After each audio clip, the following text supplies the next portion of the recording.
Servus ihr Leid. Ja, heute der 4. Teil mit dem Wohnwagen durch Schottland. Wir sind also jetzt von Stirling nach Crawton gefahren. Das liegt an der Ostküste von Schottland. Und haben da Danata Castle besucht und den nächsten Tag Balmoral Castle. Und ich möchte euch mitnehmen auf den Trip. Alles weitere noch im Intro.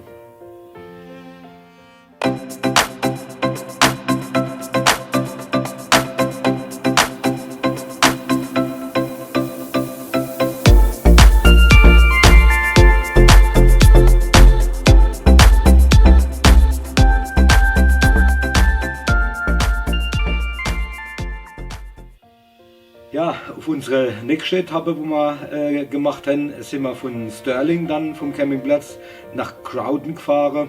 Das liegt an der Ostküste von Schottland und waren dort auf einem wirklich ganz kleinen Campingplatz. Der hat 7-8 Stellplätze, mehr nicht.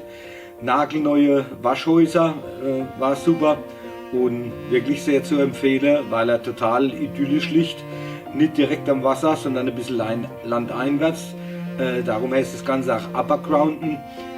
Und haben dann mittags noch Danata Castle besucht und sind abends noch zu Freunden in Crawton gefahren.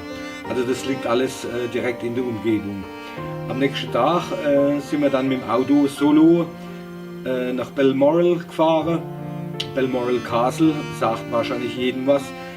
Das ist die Residenz quasi in Schottland vom englischen Königshaus, von den Royals. Danach waren wir noch in der Distillerie Royal Loch Nagar. Die gehört quasi zum Balmoral Castle dazu. Dort beziehen die Royals ihren Whisky und da haben wir natürlich auch einen kurzen Abstecher gemacht. Wir sind abends, waren wir dann noch in Crawton in einem Naturschutzgebiet und ja, eine tolle Etappe, was wir gemacht haben, nur ganz kurz, da wir nur 2 Nächte auf dem Campingplatz verbracht haben, weil wir dann ja gleich weiter wollten Richtung Speyside und ja, wie immer, ich wünsche euch viel Spaß bei dem Video. Und gebt mal einen Daumen nach oben, wenn es euch gefallen hat. Wenn ihr das Ganze teilen, würde mich sehr, sehr freuen, weil es vielleicht noch mehr Leute gibt, die sich für Schottland interessieren und vor allem halt Schottland mit dem Wohnwagen, wo es bei YouTube oder schon irgendwo im Netz kaum was gibt.